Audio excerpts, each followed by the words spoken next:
All right, we're gonna get right into it. We're out here in the apple blossoms. Our apple trees are on fire. The bees are everywhere. Today we have a special guest, Dr. Leo, if you guys aren't familiar with him. Dr. Leo and myself have made the most watched bee videos on YouTube. I'll have a playlist underneath this video in the first comment so you can check it out. You could also come to the homesteadinglifeconference.com to get your tickets if you want to see Dr. Leo in person and also learn hands-on about bees. He'll be having several presentations at our conference coming up in May. So before this video is over, you're going to understand why certain beehives were outlawed. Yeah, you heard that right. Certain beehives were outlawed so it could make the people more money. Not necessarily better for the bees, but it just created a monetization process. And I'm going to introduce a couple more videos going forward after this one about processing milk, like the pasteurization process, how we were taught, why they did it, and it was all a lie. And man, when you guys see these next couple videos, this one and the next one, you're gonna be like, wow. So this is Dr. Leo. He's gonna tell you guys a little bit about himself real quick, and then we're gonna get right into it. So don't go anywhere, it's gonna be lit. Hi, I'm Dr. Leo. My website, horizontalhive.com, and I'm a full-time natural beekeeper. I support a family with 5 children doing natural beekeeping for a living. And I'm one of the many people who can tell you that natural beekeeping really does work, because it's not an opinion of me or somebody else, that's the opinion of the bees. So I wanted to share with you a few things on the background of beekeeping. Somebody told me, Dr. Leo, you should be teaching at the university. And I think, gosh, you know, people sitting in a sterile room being brainwashed for years. No, I like this setup better, with Doug by my side and with apple blossoms, with bees on the blooms. This is the kind of education I feel is the more natural way. If we talk about natural bees, let's present the information in the most natural way, with things that are real, that are happening right here now. And if you stay to the very end, there will be a few treats there, and you will even find out what the word spale means. Stay tuned. Say it again. Spale. Spale. Spale. Do you know? Spale. I do not know. Don't go anywhere, because I know you don't know either. Now this is some natural beekeeping right here. Did you guys know that this is how they actually started keeping bees back in the way back days? Did you know that every homestead had a lot of beehives on the property? Correct. And it was not even beekeeping. Originally it was bee hunting. And I think this is hunting. Yeah, wow. Because there were so many bee trees in the woods, just a hole in the tree with bees living inside the hollow, that you go and you harvest the tree, or you open up the wall with an axe, making a hole, and then you grab some honeycomb and you let the bees recover, and a year later you come and you get another spoonful of honey. And you know, for me, beekeeping is beekeeping with a smile, because it makes me much more aware of interconnectedness of everything. And through looking at the things we do and the way we do it, you start seeing, there is so much thought that went into things, so much understanding. And when I think about the experience of the very first person to ever try honey, imagine the time when you cannot go to a store and buy some ice cream, when things that are very sweet were very sparse. And then maybe in a storm, I got that branch from an oak tree, big oak tree on my property that collapsed in the last storm. And I think this is how the whole thing might have started. A big bee tree with maybe hundreds of pounds of honey inside was blown down by the storm, and the colony was probably destroyed in the thunderstorm, exposing the honeycomb. And someone discovered it and tried, because I don't think somebody on purpose could have gone and climbed in the tree and opened up the nest, being stung, if they didn't have in the first place the knowledge of how sweet this stuff is. But I imagine the world when there is no sweet stuff, and all of a sudden you get some of the honey in the mouth. Yeah. I think it was like an enlightening experience. It's almost like the Wizard of Oz movie, when first everything is in black and white, and then in Technicolor. Right. Then the light bulbs go into your head. And of course, if this hive was there exposed to the rain long enough, then some of the stuff probably was already fermented. And all of the mead making probably started by people just accidentally having honey mixed with water and letting it ferment. So it has a very long history, much older history than beekeeping, thousands and thousands of years. But I like to think about this progression. Everything started with the complete natural way. Bees live in the wild, and in one way or the other, we get some of their honey, but without having to keep them. And this is what I love about beekeeping to the present day. With farm animals, poultry, you name it. You need to provide a lot of care. They cannot really survive without you feeding and taking care of them. But bees are still wild creatures. That means they can live in my beehive, they can live in the woods, but they're not dependent on me. And to me, it gives this very beautiful vibe of, oh yeah, that's natural. That means this is how it's supposed to work. Right. It's not like me going and managing them or keeping them. They're doing their thing. I help them, I provide them a good home, and I get some rent in return. But it is just the same way as bees lived thousands of years ago. And that's the way I manage our bees here. I am not out there with my suit on, dumping chemicals in my bees. I'm not giving them veronomite treatments. I'm not transporting them around to, you know, orchards of almonds. All that stuff is not good for the bees. It's not natural. Mm-hmm. And you know, for hundreds, thousands of years, people were not even bringing beehives to where they lived. They were going into the woods and harvesting some honey from the wild bees. There are historical records that say that here in Missouri, 200 years ago, a person could find 6 new bee trees in a week. So some people professionally were going and doing beelining, finding colonies living in trees, and they were felling the trees. It was called taking a bee colony. They were destroying the colony in the process. But think about it, if you can only harvest 1 or 2 trees like that in a few days, but you can keep finding new trees every day, then the resource seemed to be inexhaustible. And then, of course, as forests were being destroyed and the meadows were being plowed up, all of a sudden beekeeping became not part of forestry, it became a part of agriculture, because to continue to provide honey with all the deforestation and habitat destruction that was going on, all of a sudden it paid to have bees closer to your homestead, also to avoid theft, etc. So first the original beehives were logs like that, just a thick branch hollow inside that was cut to about 2 feet tall and brought too close to your home. And actually, you know, one of the first motivations was theft. There is a book written in ancient Rome 2,000 years ago. By Columella. It's one of the most ancient writings of agriculture, and already there he is talking how one of beekeepers' first task is to safeguard his or her beehives from theft. Wow, yeah. So it held true throughout much of human history. People have always been lazy, haven't they? They always want to get the other man's spoils. And one thing you guys want to notice too about the stump that, you know, is very natural for bees is the shape. Correct. So when people started replicating it and using whatever materials they had handy, this is a straw skep. Skep, it is a basket that was used for keeping bees, the traditional form of beekeeping for many centuries in Europe. But the whole idea was to simulate the kind of habitat that bees had in the wild. You put a swarm here, and then it just sits like that with no intervention from the beekeeper.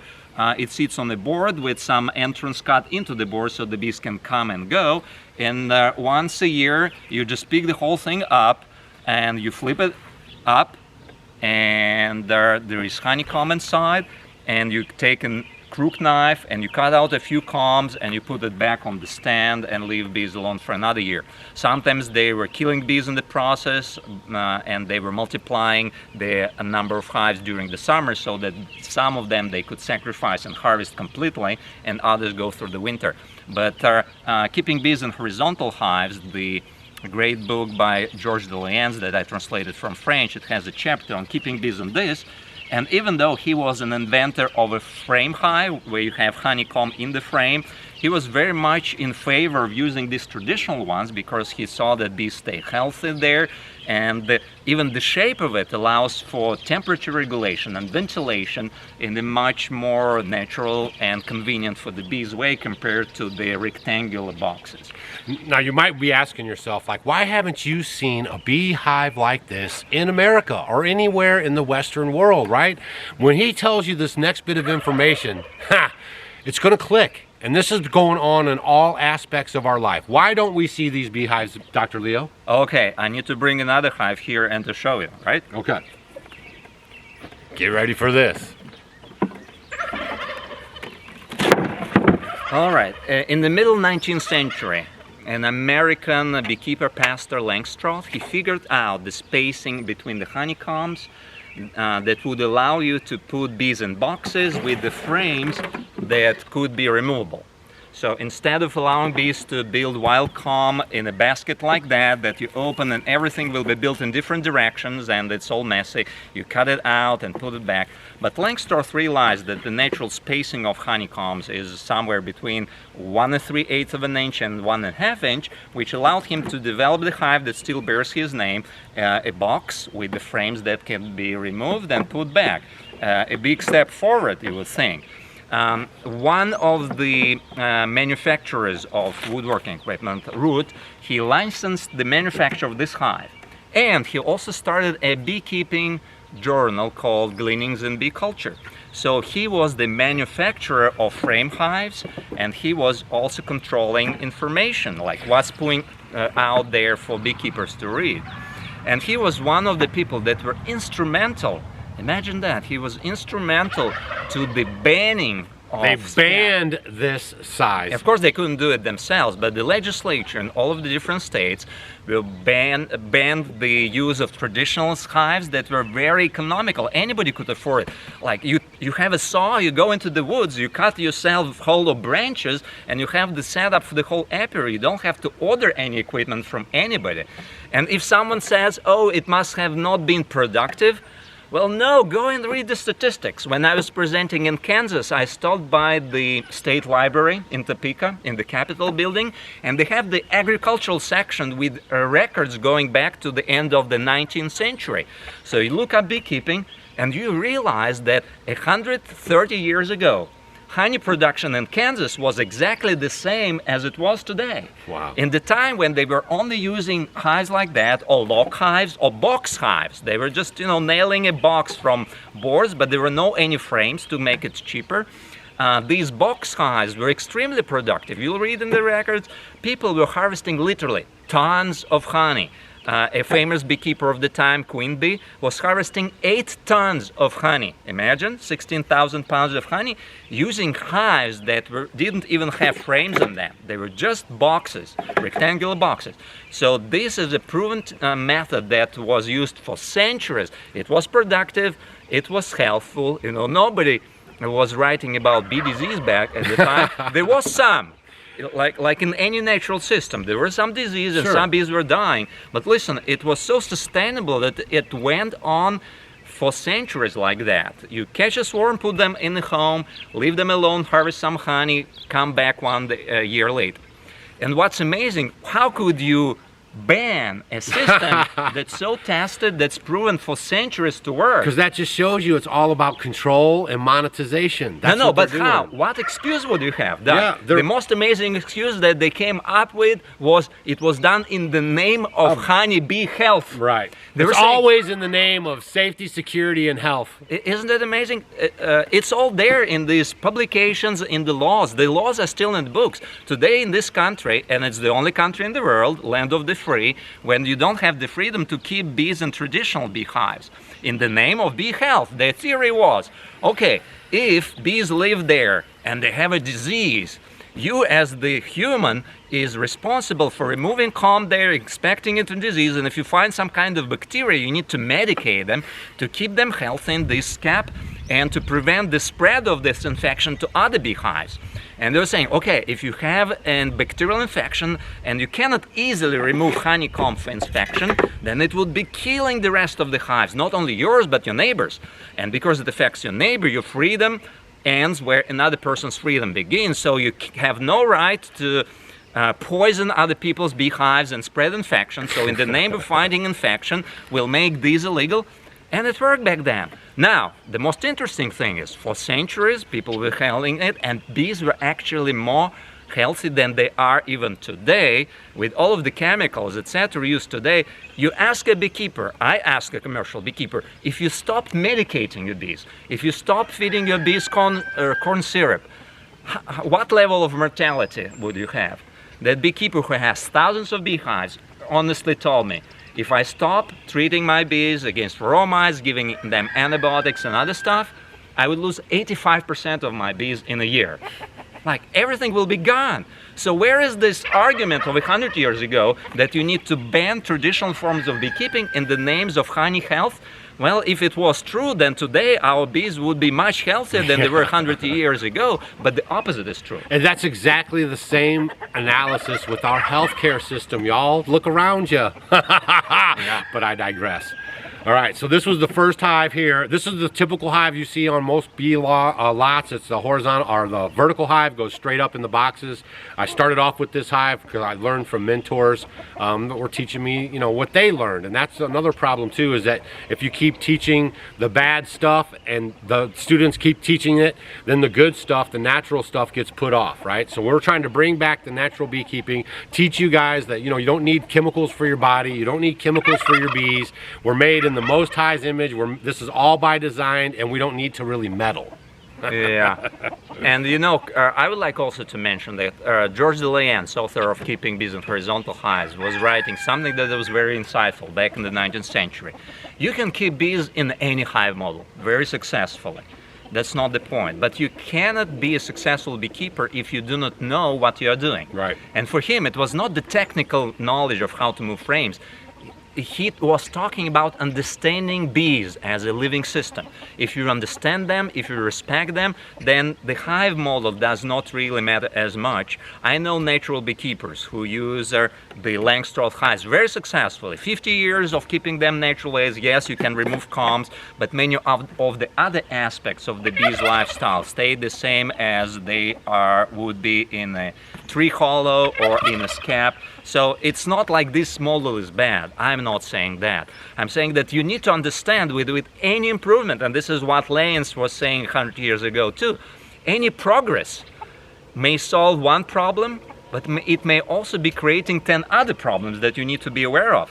So I don't think that the invention of the movable frame itself is a bad thing for the bees, because you can take it out and harvest comb with much less disturbance. In the old days, as I mentioned, some of the beekeepers were killing their bees in the process of honey harvest, putting them all over a smoldering sulfur pit or something like that, because with no protective gear we have today, harvesting it from an active hive sometimes was just too much, too many stings. So today we can remove it, spin it without killing the colony. So it's not necessarily a bad thing, but think about it. If in the old days, if this hive is diseased and if there is some disease in the honeycomb, for example, one of the diseases beekeepers are concerned about is called foul brood. Listen to the word, foul brood, brood. Brood is only there in the comb. If the comb from this colony only stays in this cap, it's not really spreading to other colonies easily. But if you as a beekeeper, you have foul brood in this hive box, and you are interchanging and moving frames between this hive and another hive, you actually can be spreading much more disease than could happen in nature, because all of a sudden the freedom of moving frames gave you the freedom of spreading disease in doing so. Yep. So, and the main point too is just outlawing another way to do the bees. You know what I mean? Like, there was an ulterior motive behind that. It wasn't just because. So that's another thing that we're pointing out, especially with the pasteurization of milk, which I'll be doing a video on coming up, right? So this is very good information for you guys to digest and take in, so you know, like, why you do things. Sometimes it's not, you know, just because it's the natural way. It's because back in time we were kind of tricked into another way, and then we just ran with that way. So you understand what I'm saying? All right. So after this one, what was the next one? Well, this is still the hive that most beekeepers use. Yeah. But you mentioned how it was done not for the welfare of the bees, or not even necessarily in the best interest of beekeepers. Right. Because 19th century, people were poor, the income was very low. The ability to make your own hives out of straw, this is made out of straw. You just take straw, and this thing that they were weaving it with is traditionally just blackberry cane, split in half or in a quarter with thorns removed.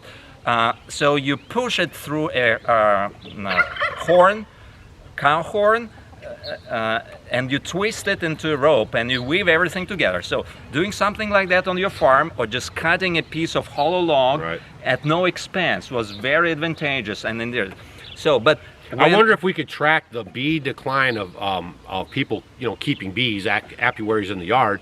If we could find a correlation between the decline of people doing that, because now hardly anybody really does it, Two, changing it from free making, you know, free, easy to get stuff to outlawing that, making it a purchase thing. You know what I mean? Yeah. So that would discourage more people from not keeping the bees. Yeah, it's one of the things. Just looking at the numbers, I mentioned like today in Kansas, there is the same production of honey in pounds as 120 years ago, Right. but the number of colonies is 8 or 6 times less than it was. So that means the production per hive increased 6-fold, and this is what people are waving at you, saying, oh, look how progressive it is to keep bees in these hives. But the number of hives declined, and one of the reasons, of course, is the expense. You talk to any beekeeper, in the old books, Stand by, we have an old book. yeah, this is Keeping Bees in Horizontal Hives, originally written in 1892. It was translated in like 20 languages except English until I did the translation a few years back. Thank you. Lyons was saying, beekeeping is the easiest form of agriculture to get into because it doesn't require any upfront investment, because he was still talking about some straw and some free time. A skep like that could be made in less than 1 day.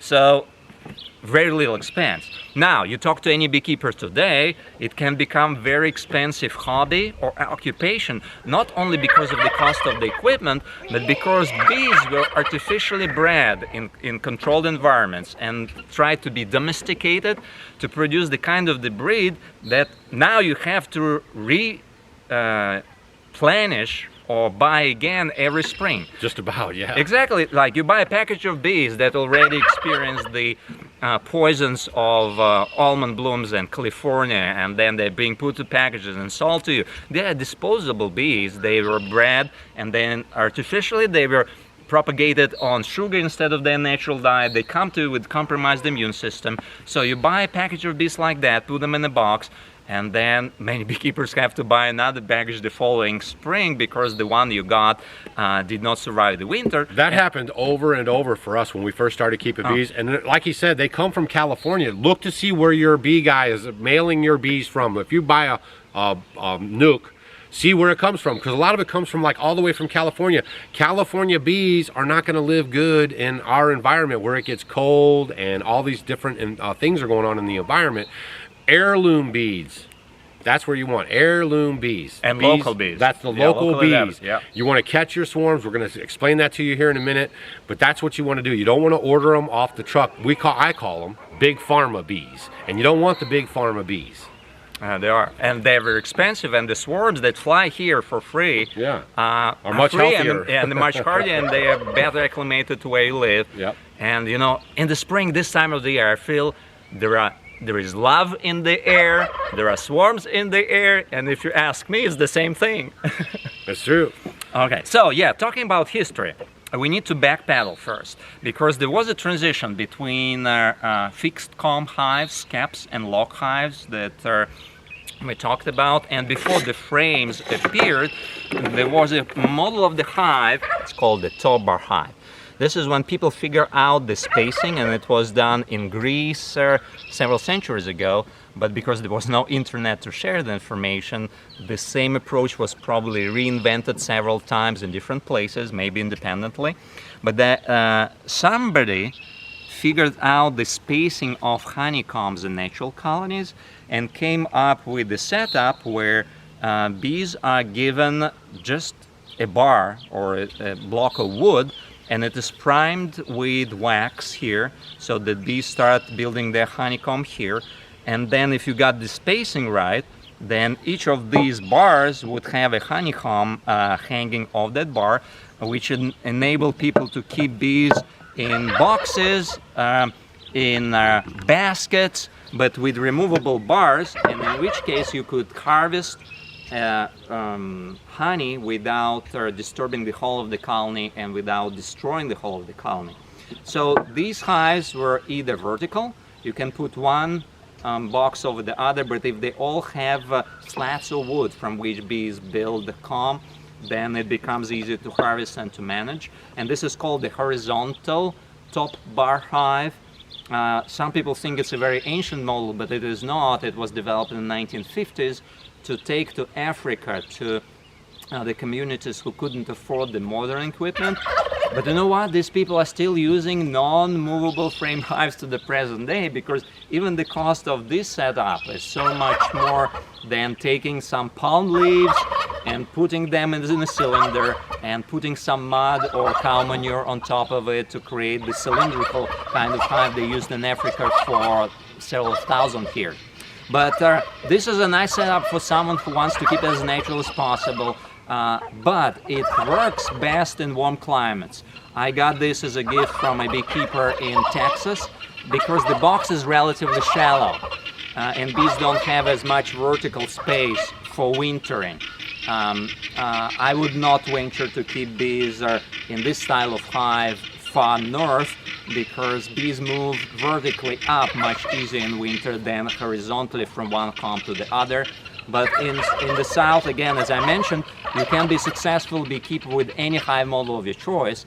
So the beekeeper I got this hive from, Natalie from Austin, she has hundreds of beehives and bees kept naturally, no chemicals, nothing in this hive model. So if you're in the south, something to look into. Very simple construction, and if your interest is in increasing the number of the colonies quickly and the winter and wintering is not a big concern, then these are top bar hives used in warm climates throughout the world is something to look into. Show them how shallow it is. Yeah. And that's why we don't like it for our area, because we get pretty cold. Yeah, so let me take you a lay-ins frame. So this is the size of the honeycomb I'm using. And so if I were to put it here, it's probably half as deep. So in the winter, the warm air from the bee cluster rises and creates the warm pocket of air over the bees, and they have the tendency of going up, consuming honey above them, because that's where they have nutrition and that's where it's staying warm. In a hive like that, because it's so shallow, they would have trouble moving up because there is no additional space, and moving laterally is much more challenging when it's minus 10 degrees outside, because the warm air that's going up is not preheating the honey that you eat. When you move laterally, you always have to warm honey as you go, which is very difficult for the bees in the middle of the winter in cold climates. All right, so one of the big advantages of the top bar hive is that when you harvest honey, you cut off the comb, you squeeze the honey out, and then you rend the wax, you have wax. You're not giving the comb back to the bees, so it keeps them healthy, because there is no recycling of the bacteria with the wax you give back to the bees. But it's also a limitation, because instead of spinning honey out from an existing comb like in a frame and being able to give it back to the bees, they have to build new comb from scratch, which takes longer and produces more wax but less honey. Another limitation, as I mentioned, that you cannot really make the top bar hive very deep for cold climates. Why? Well, because then the comb would be so deep that it's supported only by the attachment of the comb to the top bar, and under the weight of the honey it would eventually sag or even collapse. Now the question, there were no frames in the skeps or log hives. Why did they not collapse? And ta-da! This is where the spales come in. As part of the design, the skeps that were 16 or 18 inches deep had these two cross sticks. They were traditionally called spales in Britain, and called so to the present day, because this is the country where these are still legal, so some people I visited still keep bees in skeps very successfully. And note, even though they're 18 or 16 inches deep, there was no problem with comb collapse, because with all of these cross sticks in there, they were supporting the comb. This is unfortunately not something that you can do in a top bar like that. If you look at the depth of it, then actually it's more shallow than the conventional American frames. So this is only 9 inches less, and top bar hive is even more shallow, again because you cannot make the combs too heavy so they do not sag and collapse. So the next logical progression in the design of hives and in the evolution of beehives was wanting to create a structure where the bees can incorporate their natural comb into a structure called a frame that could be removed from the hive. And I use frame hives. I think they're the most practical for today's beekeeper, but there is a compromise between using frames and taking another further step using frames that are segmented. Let me explain. When beekeepers in the 19th century asked themselves the question, how deep should the honeycomb be? European beekeepers and American beekeepers came to two very different conclusions. In Europe, they went to the forest and they looked how deep the honeycomb was inside tree hollows to see how much vertical space bees need for successful wintering. Obviously, it's very important in the north of Europe. And they realized that it was about 16 inches deep is the minimal wintering depth for successful wintering. You can see on this honeycomb, and this is what I love about the Layens hives that I use, is that them being so much deeper than the American ones, it creates the same structure as bees had in a tree hollow. The dark comb is where they rear their brood, and the lighter comb is where they stored honey. So the brood was here and the wintering cluster was here, and they had all this additional honey on top to move on the same comb with no gaps, with no interruptions to access this honey in the winter. Very secure wintering, the same way as it was in the skep. Just look at the depth of the skep and this frame. It's the same 16 inches of honeycomb.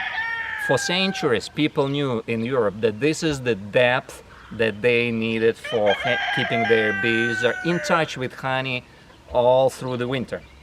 Now, in America, do you know why this was adopted as the standard?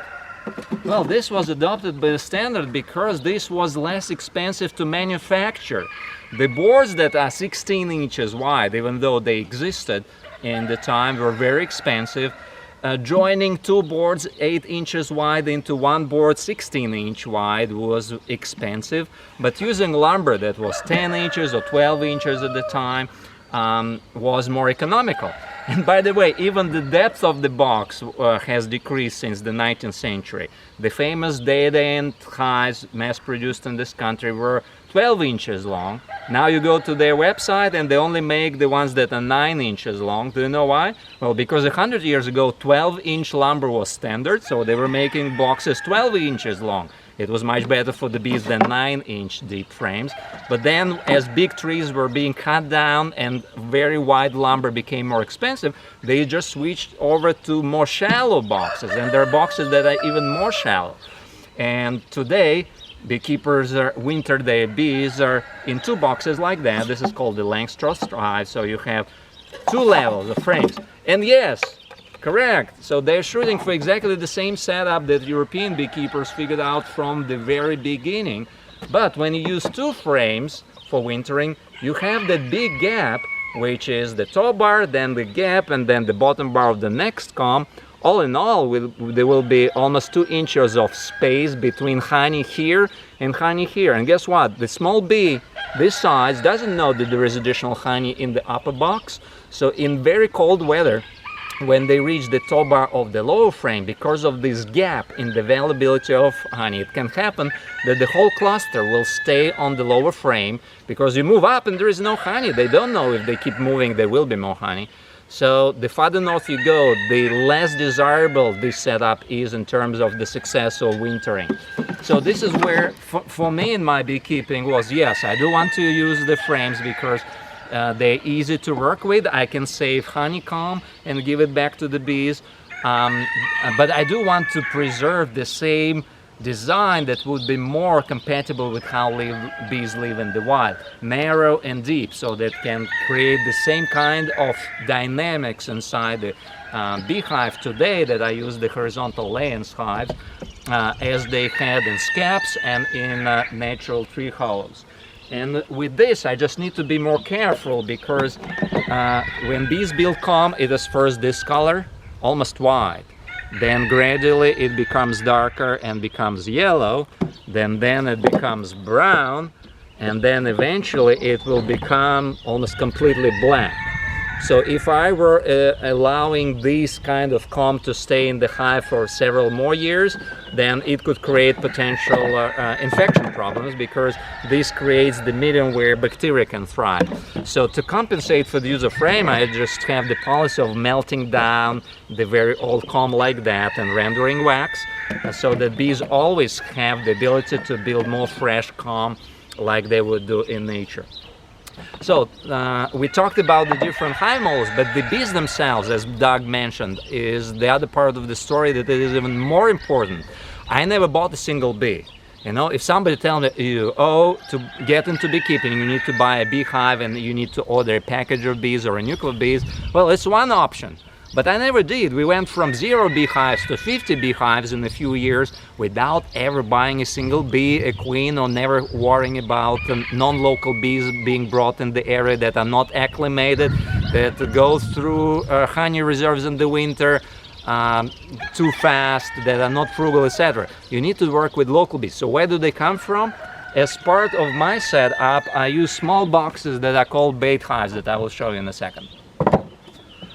So this is where all my apiary started from. Again, I use narrow and deep frames because this mimics the kind of the shape of honeycomb bees have in tree hollows in nature. And this is called a bait hive or a swamp trap. There are 6 frames like that with foundation, which are sheets of wax from which bees will start drawing this structure, and the honeycomb. And I put these on the trees in the springtime. This time of year, it's April 18th, so in Missouri, about the time to set swamp traps up in the tree. And there is an open door for a scout bee from a swarm looking for a new cavity to live. This looks like a tree hollow. I also put the attractant. This is lemongrass swarm lure. And some people say, oh, you need to buy some special pheromone. Again, when somebody tells me that you need to buy something, I'd like to know what their data is. How do they know that professional pheromone, synthetic pheromone for attracting bees works better than lemongrass oil? When we actually tested it, it was my article in American Bee Journal. We had 25 bait hives baited with lemongrass oil and 25 bait hives baited with commercial pheromone, and we caught more swarms with lemongrass, which is much less expensive. So this is enough for 25 swamp traps, and it's only $11, including the slow release tubes that will be releasing the smell through the walls of this tube very slowly. You half fill it, put it inside this box, and when scout bees discover the box, it gives them that smell that bees find very attractive.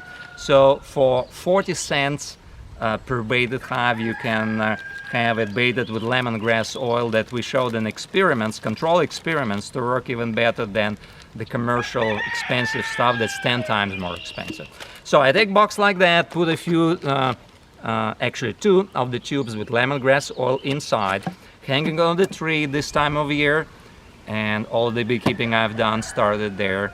We've never had any shortage of honey, even in the family with all the children who go through 5-gallon buckets of honey in no time, drinking it like water. But never shortage of honey for our family or even for sale. And I'm so excited always to visit Doug and also to share this information with you, because I'm not preaching it as the only way to keep bees or the correct way to keep bees, but I really enjoy when people know their options and when they're informed to make their own decision and make the choice that's right for them. It certainly worked for me. I know hundreds of beekeepers in this country that practice natural methods very similar to this, and some of them actually keep the low profile because they don't want to be ridiculed by others who think that you cannot survive without chemicals in your beekeeping or even in your everyday living. After setting the swamp trap on the tree, I check it every week or 2, and when I see bees coming and going actively through the entrance, I come there in the evening, take the swamp trap, bring it down under the tree, or if I caught the swarm miles away from my homestead, I bring it to my apiary.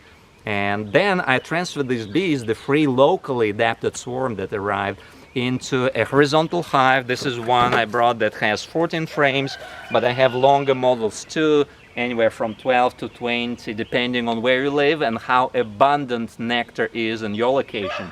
I live in the Ozarks. We do not have agriculture around my apiary. There is no fields of clover or dandelions like what Doug is having here, no orchards, so we have very high quality of nectar, but it's coming from natural sources that are not as abundant as in agricultural landscapes. So for me, 14 frame layers hive is usually sufficient. If you live somewhere where bees have a much more forage than what I have in the Ozarks in southern Missouri, then you can build or buy a 20 frame model. There are free plans for all of this equipment on horizontalhive.com. So if you're a woodworker and you enjoy building your own stuff, you can build any of that equipment yourself, free plans online, or you can purchase the ready-made hives like that from me. So I transferred the frames from the swarm trap here, and then I keep adding frames. And this completes my setup. When the bees become congested, when the whole box is boiling over with bees, they would swarm in nature. So the next step in my natural beekeeping, I will take half of the frames, every other frame, pull them from that hive, put them in another hive as if they swarmed, and whichever half of this split doesn't have a queen will raise themselves a new queen, and the progression continues like that. You keep increasing the colony by doing artificial swarming. Some of the bees don't make it. It's also part of the natural approach. I'm not saying that none of my colonies die. I have very high survival rate in my bees compared to the commercial bees, but even so, some bees always die. But that's not a problem. It's actually natural selection at work. The ones that are not adapted, are weak, are making the way for those who can survive with no treatments, with no sugar feeding. And the cycle repeats itself year in and year out, the same way as it does in nature. And as you can tell, I'm all excited and fired up, especially this time of the year after the long winter. We all of a sudden can go outside and do the bee stuff, and it puts the smile on my face. So to me, it's as important part of beekeeping as honey and other products, and even livelihood and income that bees can provide for me and for my family. It's keeping bees with a smile. And if you would like to jump into it, and if you don't want or don't have time to build your own equipment, I want to make it easier for you to buy a swarm trap. And again, Doug said all the correct words about monetization of beekeeping ruining the whole thing. So, but I'd like to draw the line there is that we keep it as simple as possible in modern world.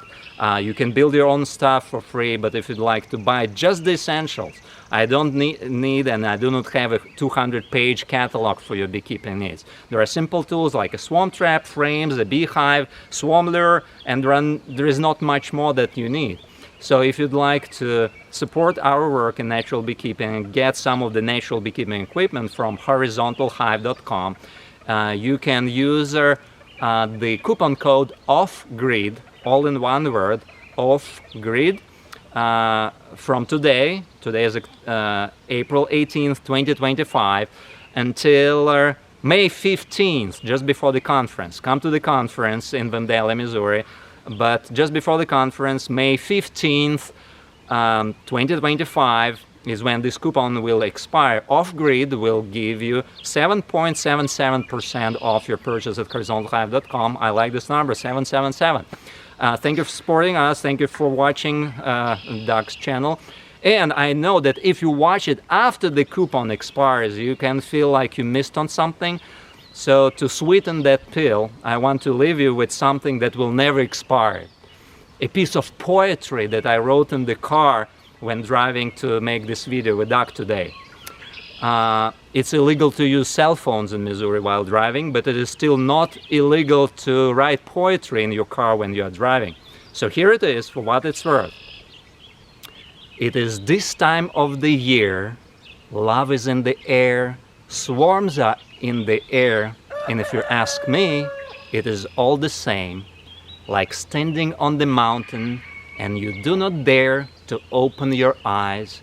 What if it is not there, the plane you started from, the path, the gurgling of the spring, the girl who said, "Do not despair, this too shall pass.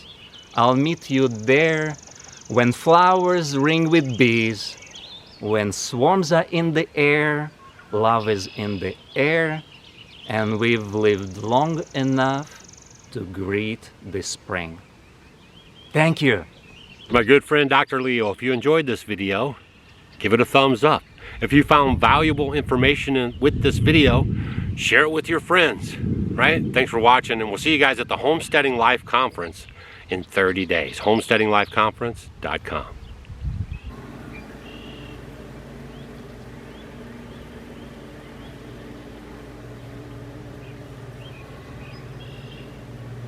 Yeah, I love this book. When I first saw it in French, I thought, gosh, it takes you around the world. Like, it's almost better like the world travel, because it shows you all the diversity of beekeeping, all the way to forklifts, etc. in America today, and the traditional way of keeping bees in Africa to the present day with no protective gear. Just get at night there so bees don't see you and sting you as much. And all along, in addition to the pictures, there is the description of all the different techniques. Even honey hunting, this is how the whole thing started tens of thousands of years ago, harvesting honey with no protection from ferocious bees. But you know, to me, it makes me think a lot when you look at all diversity of beekeeping techniques, including these log hives that were made illegal in this country more than 100 years ago, and then the basket hives in Europe and in Africa and everywhere, with beekeepers bringing in honey harvest to the present day the same way as it was done for centuries. And all the diversity of frame hives. I see that there is nothing permanent in beekeeping. There is nothing ideal in beekeeping. Something that works for one beekeeper will not work for the others. For example, frame hives don't work as well in Africa because their bees are so ferocious, they react to the disturbance with more stinging than when people use traditional hives where the combs are not being moved. This is how the whole thing started in the temperate climate, with first people thousands of years ago climbing into trees and hollowing out a hive in the tree for the bees, or just opening up a natural hollow. Anyway, so for me, I found this honey from the Earth book inspirational in how much diversity it shows us. It shows us that there is no just one correct thing or way of keeping bees, and you can get all the information, and then you can choose the style that's not only productive and helpful, but also the one that gives you the most pleasure.